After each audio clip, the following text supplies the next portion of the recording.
Hello, strangers and friends. My name is Grace. This is Sometimes I Make Things, and this is everything I made in 2023.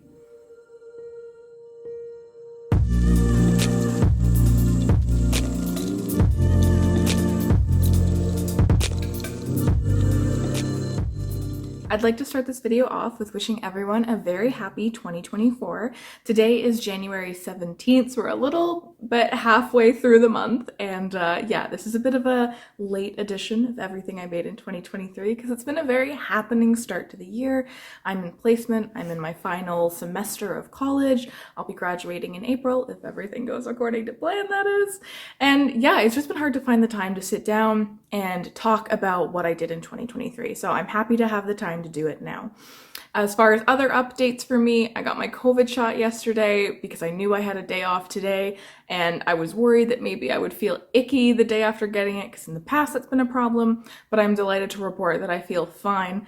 And when it comes to vaccines, better late than never. Probably should have gotten it a little while ago, but I do have an upcoming placement at a hospital, and I figured it takes 2 weeks for it to be effective, so better to get it done. So if you haven't gotten your vaccine yet, this is my little public service announcement that better late than never. You can always get it. It takes 2 weeks to take effect, and the benefits are good for you and good for the world. Okay, now that I've gotten my mandatory healthcare student health promotion moment out of the way, let's get into talking about what I made. I have 16 finished objects that I want to talk about today, mixture of knitting, crochet, and a new to me craft, cross stitch, which I deeply fell in love with over 2023. Honestly, looking back on the year, 16 I think is more than I made last year, but it still just kind of felt like a weird amount. Like I felt like, oh, I should have had more, or the stuff that I made just felt a little different than what I usually do. There's a lot of gifts in there. So yeah, I thought the way I would do this 2023 show and tell is really a show and tell. So I'm gonna sit here in my lovely comfy chair with special guest star Trill very comfortably sitting in my lap and talk about what I made, and then I want to insert clips of me actually using and wearing my knitted objects throughout the year. I have this really bad thing where if I give something as a gift, I almost never remember to take photos or video and record it in any way. I'm just so excited to gift it to someone, and I also tend to finish gifts very last minute. Oops. So I do have some photos. I definitely had to message some people and be like, hey, remember that thing I gave you? Can you send me a photo, please? So yeah, this is kind of a year in review, a retrospective, a flashback, a montage is how we're doing it today. So I hope you will enjoy. To assist me on remembering everything that I made, I have my handy dandy knitting journal here. I have about this much of it filled already. We have this much more to fill. Definitely recommend it. I do like my digital journal as well for keeping track of knitted projects, but there's just something about writing it all down too that just feels like it has a longevity to it. So highly recommend doing like I do here. Here's a flash of my 2023 header page with a hedgehog sticker, because why not? And yeah, so you'll see me referencing this throughout the course of the video. So to start out 2023, the theme of the beginning of the year was accessories. The first finished object that I made was a gift from my Aunt Janice, who had commented many times that she would just love a knitted object from me. So I made her this beautiful, thick, chunky cabled hat. It is called the Gimme All the Cables Toque by Andrea Kemper, and I knit it in Bernat Softy Chunky Solids. I think this is a great gift pattern. I've actually knit this hat before as a gift from my friend Emily, and it's just such a hit. It doesn't take too long to make, it's satisfying to knit, and I feel like it's kind of a classically trendy hat. Like, I think the thick chunky cables are always going to be something that someone's going to enjoy wearing. I'm not big in the fashion world, so take that with a grain of salt maybe, but I just think it's classic, it's comfy, it's warm, and if you're looking for a quick gift knit that's a hit, Gimme All the Cables Toque. That's a good one. Following that, I made a hat for myself. Again, this was a re-knit. I made the 1898 1898 hat by Christine Brines. I had previously made this as a gift knit for my dad in 2021, I believe, and I loved knitting it so much and I love the hat so much that I had to make one for myself. This one I knit in Feisty Fibers worsted in the colorway Spite, which is a color I have loved and admired for many years, so I was delighted to have a skein of it to knit with this hat that I adore the pattern for. It's fantastically warm because it has a double folded brim, which keeps my ears nice and toasty warm in the Canadian winters, and then a faux fur pom-pom, which I got from Poppy's Pom-Poms, which they had a booth at the One of a Kind show many years ago in Toronto, and I've been holding on to this pom-pom, and it's just such the perfect color match for this hat. So that is my cold weather hat, and it gets tons of wear. I love it so much. Very fun pattern, and I can't recommend it enough. Free pattern, has ear flaps, fun to knit, sideways construction, get into it. The third FO that I have for 2023 is the Boyagi shawl by Knit Boop. This was my very first shawl project, and I started it in October 2022. I really enjoyed knitting this. Again, this is a free pattern available on Eura's blog, Knit Boop. I can link that below. Everything, by the way, will be linked below. I love to share my links. I knit this in Sweet Georgia Tough Love Sock in the colorway Fawn, and Knitting for Olive Merino in the colorway Claret, which I think worked beautifully together. I did technically run out of claret, like there was supposed to be more striping to the shawl, but it's really not noticeable and it came out fantastically. I love it, it's great. I definitely would like to knit more shawls. I have several shawls actually planned out to knit, but I haven't started any since this one. I still find wearing shawls doesn't fit very naturally into my fashion sense, but I want to work on that because they're just so pleasant to knit. To me, knitting a shawl just feels like an indulgence. It's not like, oh, I need some clothing, so I'm gonna knit a sweater. It's like, no, I want something to be beautiful on me and I want to be decorative. So I think as far as like self-indulgent, self-care knits, I think just a beautiful, interesting shawl is fantastic. So 2024, hint, I'm hoping to make more shawls. But yeah, I think this pattern was great and it's interesting. It has some cable elements, it has some mosaic elements, and another fantastic worthy pattern. My fourth FO of the year was my first test knit of the year. I got to be a test knitter for Jessie May's Helix halter, and I knit this in Knitting for Olive Cotton Merino in the colorway Terracotta Rose.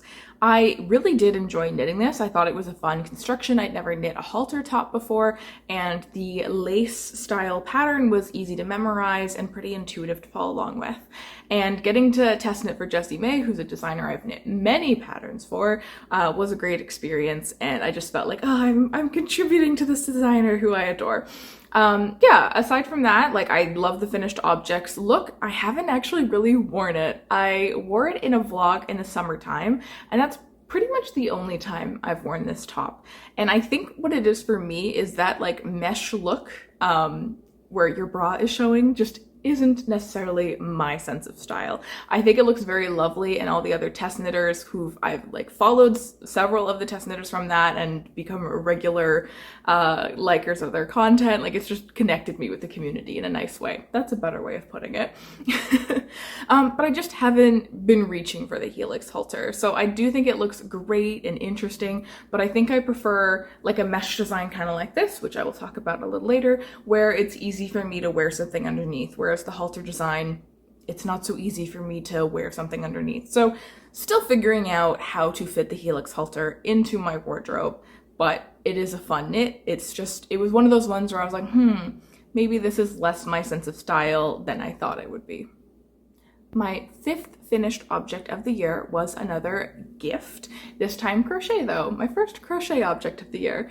I made this for my mom's birthday gift, and it is the May Roses pattern by Attic24. What I did is I made the 3 of the roses and some leaves, and then I created my own design of a wine bottle topper. You can do that just by crocheting magic loop, do the ring to the size of the diameter of the wine bottle, and then just crochet straight down, and then I put a crab stitch edge around the bottom just to give it a nice finishing touch.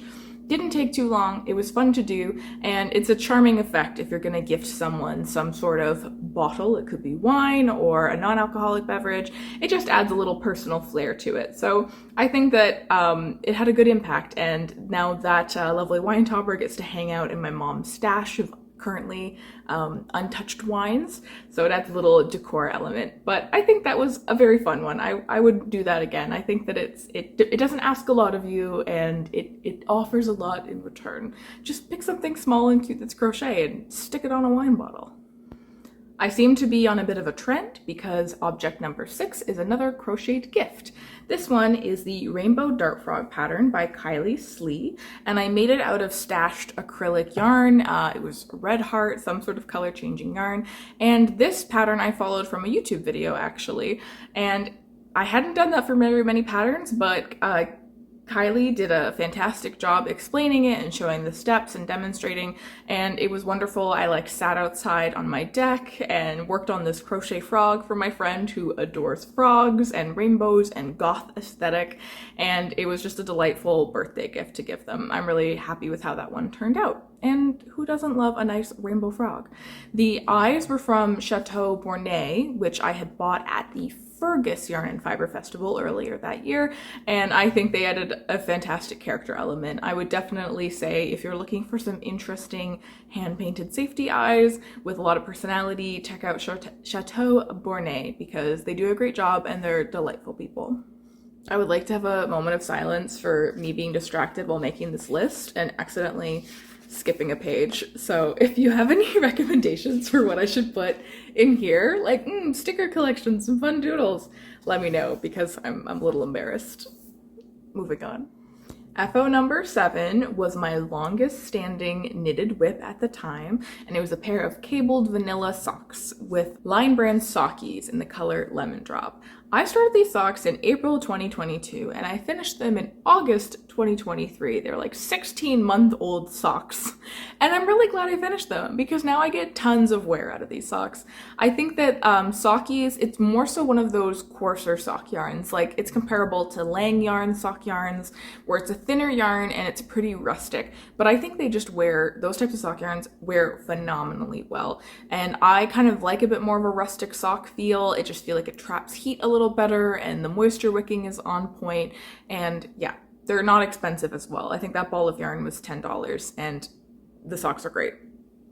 The cable that I put on the edge there was pulled from a pattern called Socks on a Plane, which I can link. I'll put the designer's name here too because I forgot to write that down. I didn't actually follow the pattern Socks on a Plane. I just used the 6-stitch cable, and it's very easy to just add in a little bit of interest. And also I think the cable helps with tensioning a little bit rather than just plain stockinette because it adds a little pull on the yarn. So don't have too much more to say about these socks. Just, finish your sock whips. You will use your socks. Just knit them. FO number 8, can you believe it, was another gift knit. This one was the Manhattan Hat Bulky by Tori Yu, and I knit it in Barocco Vintage Chunky Yarns in the colorway Scotch Pine. I knit this one for my friend Sandra as a Christmas gift, and I just thought the color suited her, as well as some of the other hats that she wears. The silhouette of the Manhattan hat I thought would really suit her as well. So that one was very enjoyable to knit. I think the Barocco Vintage Chunky would be fun to knit a chunky sweater in. I definitely at some point want to knit a bobble sweater, and I feel like a chunky yarn would lend itself really well to a bobble sweater. So that one's kind of, I've mentally held on to that one as a future option because it was pretty affordable, it was soft, it was nice to work with. It did have, I don't know if pilling's the right word, but fluffing, so it might be prone to pilling, a thing to consider, but it comes in a beautiful selection of colors and it was pleasant to work with, and again, made for another phenomenal gift. The Manhattan Hat Bulky, similar to the Gimme All the Cables toque, a thick knit hat and a classic design. It's always a hit for gifts. Finished object number 9 is the one that I'm wearing right here. This is Look at My Holes by James and Watts, and I knit this one in Barocco Softy Cotton in the colorway Feather Gray. The modification I made to this typically short sleeve pattern was to knit long sleeves, and the way I did that was just continuing in the round, and then I decreased to give a smaller sleeve. I think I decreased, I have the number of stitches, so I just did knit together all the way around, and then I did a short 5-row ribbing to end it off, and a pretty inelastic cast on just so it would stay together. My vision for this is I wanted kind of a balloon sleeve with a bracelet cuff, and I think that worked out well. It doesn't really balloon as much as I thought it would, but I think it fits great. This was my second time knitting Look at All My Holes. My first one was a short sleeve in black, and I always get tons of compliments when I wear that one out to knitting fairs and just in general. It wears really well. So this I knit exact same yarn, exact same needles, just a different color with the long sleeve mod, and I'm very happy with it.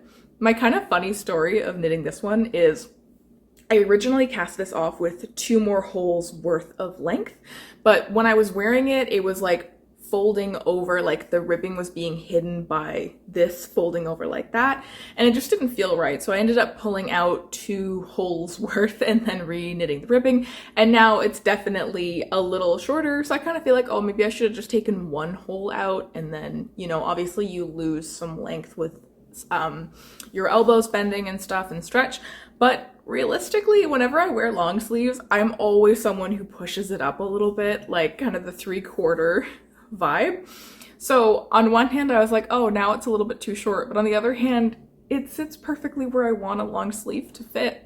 So yeah, if I'm washing my hands, it's not in the way, or if I'm doing things, I like not having anything around my wrists. So it worked out great. What can I say?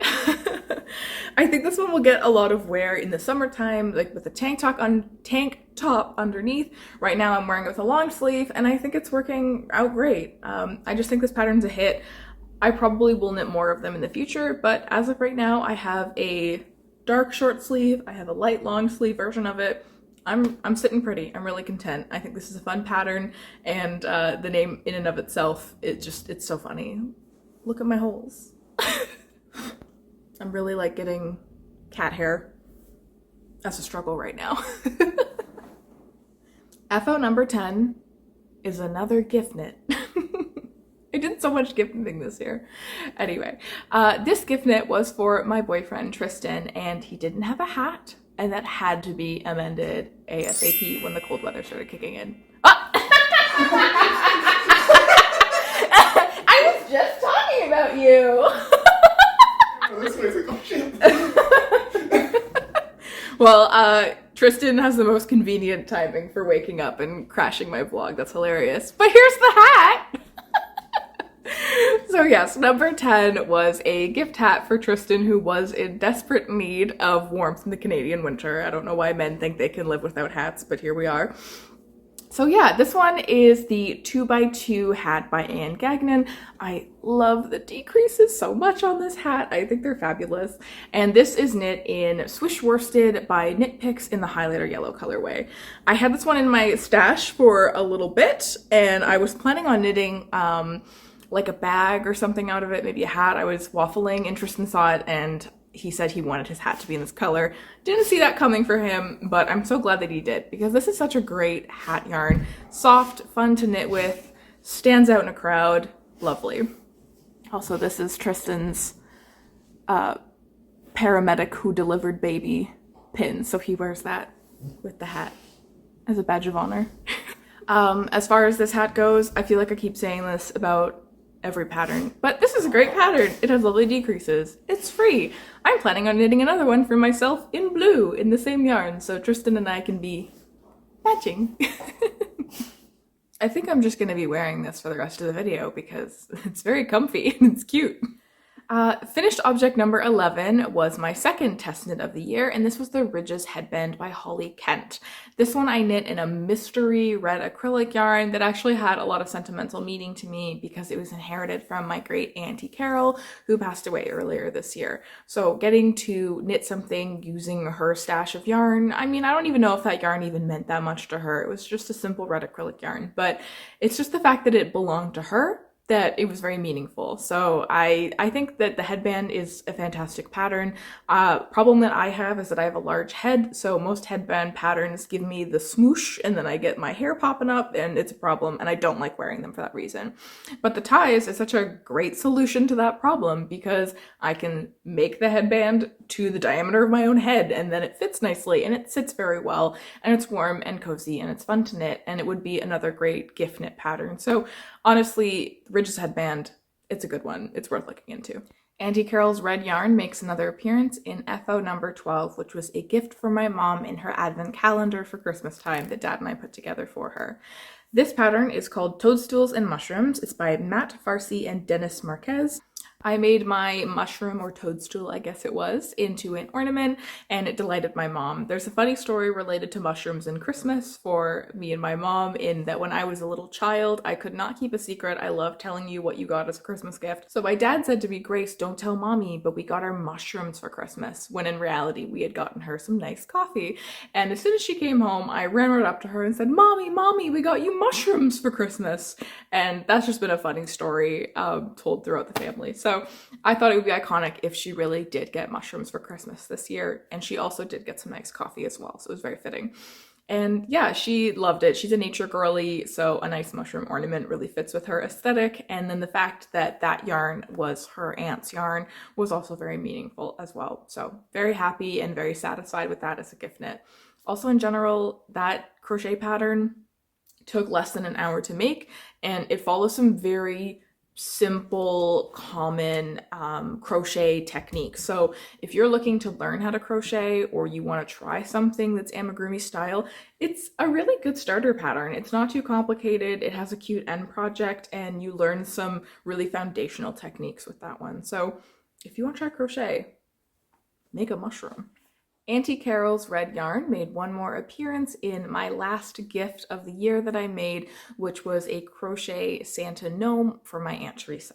This pattern was from the Christmas Gnomes collection by Yuya Nguyen, and my aunt is a huge collector of Christmas gnomes. So for quite a while, I've been meaning to make her some sort of crochet gnome as a gift, and this was the year, and it was delightful. The pattern definitely had a few things where it was like, okay, you're being a little vague here, I guess.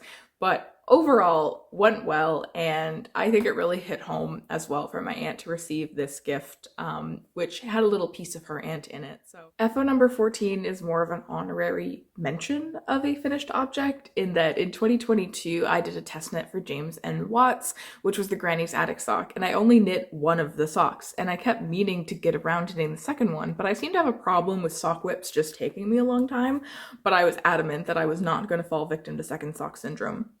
So I did finish sock number 2, and it has its wonderful frilly fluff, and it's a fun sock to wear around the house or outside if it's not a muddy day. The frills do have that as a weakness. If it's a muddy, wet day, do not wear them outside. And yeah, I just wanted to give that one an honorary mention, because for me, sometimes socks can be a little bit of a struggle to finish, even though I like knitting them and I love wearing them. So for me, that's number 14. So far, I've been doing mostly a chronological order of the items that I finished throughout the year, but I'm going to end off just with like a special little end segment about cross stitch, which I did throughout the year and really enjoyed. It's been a while since I learned a new craft, so it was a little humbling at times as I was figuring out what I was doing wrong and what I was doing right, and it was just very gratifying. All of the cross stitches that I made this year were by La Selva Design, and they were all gifts. Again, just so many gifts this year. Who am I? The first pair that I made was the Black Lab and the Golden Retriever, which I fudged the colors a little bit to make them look a little more like a duck toller, and that was a birthday gift for my dad. It was a portrait of Maven and Rouge, who he spends tons of time with, and they love him and he loves them. So I thought that was a very nice Maven's making noises right now. Very nice gift to give him for his birthday. And fun to learn. I think they came out really great. For someone who had no experience beforehand, the fact that they came out looking this decent, I think that speaks very much to how approachable cross stitch can be as a hobby to pick up. Not too expensive to get into. I feel like most people have a mystery bag of embroidery thread somewhere in their house or a relative's house, so I feel like there's a pretty easy recycling element to it. It's not that hard to source secondhand embroidery floss, and Aida cloth isn't too bad, and neither are hoops. So I think that cross stitch has so much potential for people to get into. The third cross stitch that I did was another one that I fudged a little bit for my purposes. It was the Golden Doodle, which I changed to a black coloration, which I used inspo from the Black Lab pattern to kind of figure out how to distribute the dark colors on the pattern, and made it into my friend's Cockapoo Lizzie. So that was for my friend's birthday present, and I think that was another gift I can be very proud of this year. plot twist, I just remembered I have another FO to show you. I made yarn! How could I forget? Not only did I learn how to do cross stitch this year, but I also learned how to spin this year, and I made yarn! This is my yarn. I'm so proud of it. I don't think I'm ever gonna knit with it. I think I want to put this in like a shadow box and have it in my future craft rooms to show how far I've come with spinning, because I hope to become better and better at spinning with time. But I am so enthusiastic about this skein. I love its thick and thin qualities. I love that it's got weirdly just fully not spun parts, and then it's got parts that are very highly spun, and I'm just so excited about it.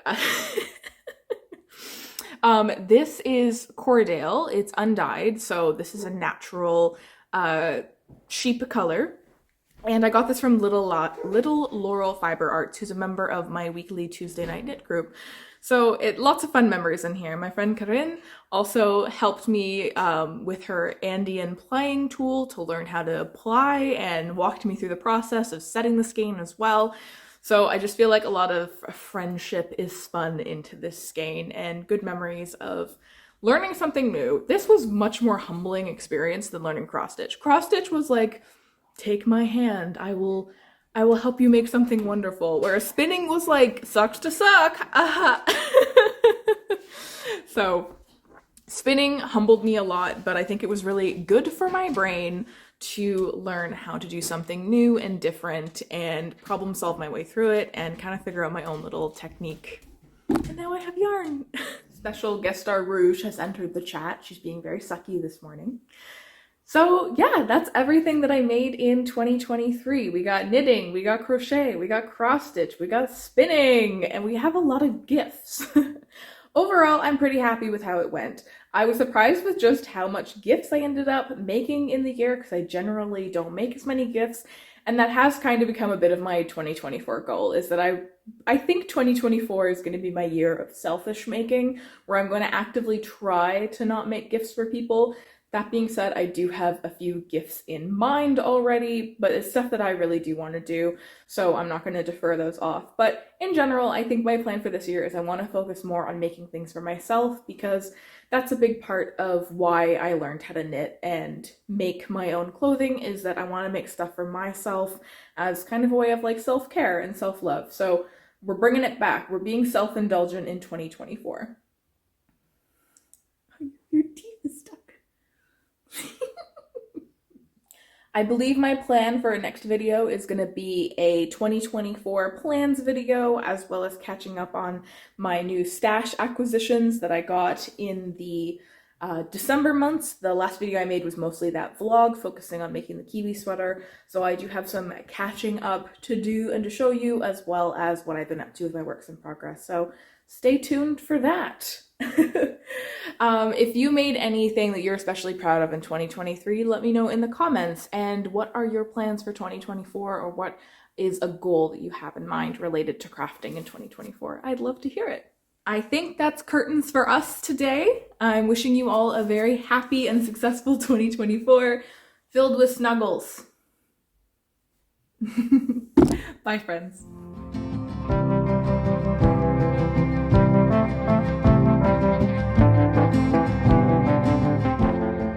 I kicked the camera when saying goodbye.